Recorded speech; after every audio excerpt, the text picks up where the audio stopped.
বেলকুচির আল আমান বাহেলা খাতুন জামে মসজিদে একসাথে প্রায় ৭,০০০ মানুষ নামাজ পড়তে পারেন। শুধু বিশাল আয়তনই নয়, এর নির্মাণশৈলী এবং পুরো চত্বরের দৃশ্য দৃষ্টি আকর্ষণ করে সকলের। মাঝখানে বিশাল আকৃতির গম্বুজের পাশাপাশি ছোট ছোট আরো ৮টি গম্বুজ সহ দুপাশে রয়েছে ১১০ ফিট উচ্চতার দুটি মিনার, মার্বেল পাথরের পিলার, বিভিন্ন কারুকাজ করা টাইলস এবং অন্যান্য উপকরণগুলো বিশ্বের বিভিন্ন দেশ থেকে সংগ্রহ করা। দীর্ঘ ৯ বছর ধরে আধুনিক কৌশল আর দেশ বিদেশের নির্মাণ সামগ্রী দিয়ে নির্মিত হয় দৃষ্টিনন্দন এই মসজিদটি। মসজিদের ভেতরে বাইরে ভারত, ইটালি ও তুরস্ক থেকে আনা মার্বেল পাথর ও গ্রানাইট পাথরে মোড়ানো। এছাড়া চীন থেকে আনা হয়েছে বড় বড় ঝাড়বাতি। ২০১২ সালের সেপ্টেম্বর মাসে কাজ শুরু হয়ে দীর্ঘ ৯ বছরে নির্মাণ করা হয় এই মসজিদটি। বেলকুচি উপজেলার ব্যবসায়ী মোহাম্মদ আলী সরকারের ব্যক্তিগত অর্থায়নে ১ একর জমির ওপর তার ছেলে আলামান ও মা বাহেলা খাতুনের নামে জামে মসজিদ নির্মাণের ভিত্তিপ্রস্তর স্থাপন করেন। কিন্তু ২০২০ সালের ২ আগস্ট মসজিদটি উদ্বোধনের আগে তিনি মৃত্যুবরণ করেন। পরে তার ছেলেরা নির্মাণ কাজ শেষ করেন। ৯ বছর সময় লাগছে আমাদের এই মসজিদটার কাজ শেষ করতে। এখনো তো পুরোপুরি শেষ হয় নাই, আরও অনেক কাজ বাকি আছে। বিভিন্ন দেশ থেকে বিভিন্ন ধরনের সব ইগুলো আনা হয়েছে, যেরকম টাইলসগুলো আনা হয়েছে আপনার থেকে তুরস্কের আছে, আপনার ইটালিয়ান আছে কিছু, আর আপনার লাইটিংয়ের যে এগুলো সব চীন থেকে আনা হয়েছে। তারপর আপনি ভিতরে ঝাড়বাতি আছে, ওটা সরাসরি চীন থেকে নিয়ে আসা হয়েছে। আমাদের এখন পর্যন্ত যা দেখছি, করোনার জন্য তো বিভিন্ন জায়গা থেকে তো আসতেও পারতেছে না লোকজন। তারপরে সারা বাংলাদেশ থেকে, মানে আমাদের এই দক্ষিণ অঞ্চল থেকে প্রায় সব জেলার থেকে লোকজন আসছে। এটা ভাষায় প্রকাশ করা যাবে না যে এটা আমাদের কি ধরনের আনন্দ। মুসল্লিদের অজু করার জন্য আধুনিক অজুখানা রয়েছে এখানে। মসজিদের প্রধান ফটকের সামনে সিঁড়ির দুপাশে রয়েছে পানি রাখার বড় বড় দুটি পাত্র।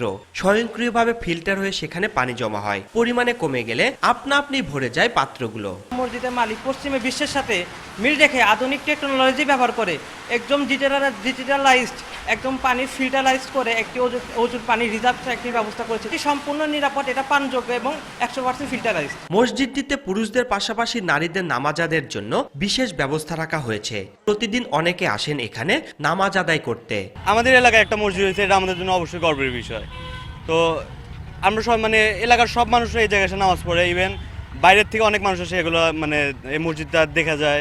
এই মসজিদ দেখার জন্য বিভিন্ন প্রান্ত থেকে লোকজন এখানে এসে নামাজ পড়েন। এটা দৃষ্টিনন্দন মসজিদ, সবাই এখানে এসে নামাজ পড়েন। মোবাইলের মাধ্যমে দেখছি যে এই আল হারাম জামি মসজিদে অনেক সুন্দর দেখতে। এই কারণে আমরা ৩ জন মহিলা রাজশাহী থেকে আমরা সকালে রওনা দিয়েছিলাম, এসে এখানে নামাজ পড়ার জন্য। অনেক মুসল্লি হয়, এই কারণে আমরা এখানে এসে নামাজ পড়ার জন্য আসছি। এখানে প্রচুর মুসল্লি হয়। মহিলাদের জন্য ৫ ওয়াক্ত নামাজের ব্যবস্থা আছে, পর্দার সহিত তারা নামাজ পড়তে পারবে। যারা পড়ার ইচ্ছুক তারা আলহামদুলিল্লাহ আসবেন। মসজিদটি পরিচালনায় রয়েছে ২ জন ইমাম ও ৬ জন খাদেম। সৌন্দর্য বর্ধন ও রক্ষণাবেক্ষণের জন্য চুক্তিভিত্তিক শ্রমিকেরা কাজ করেন।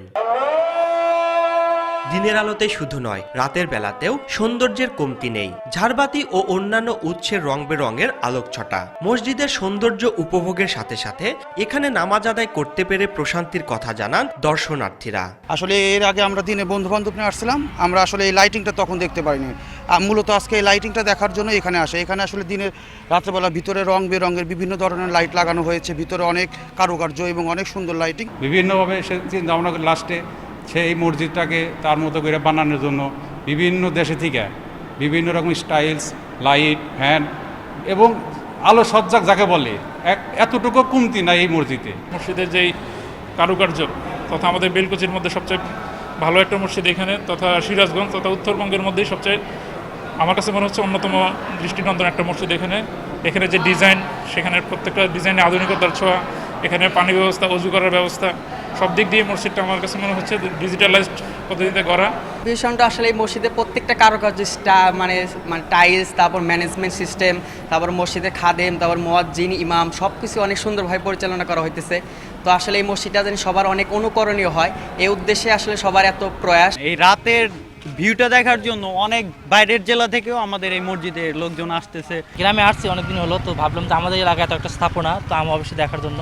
এটার মসজিদ প্লাস ধরতে গেলে একটা এখন দর্শনীয় একটা স্থাপনা দিত, সেই হিসাবে আমরা দেখতে আসছি।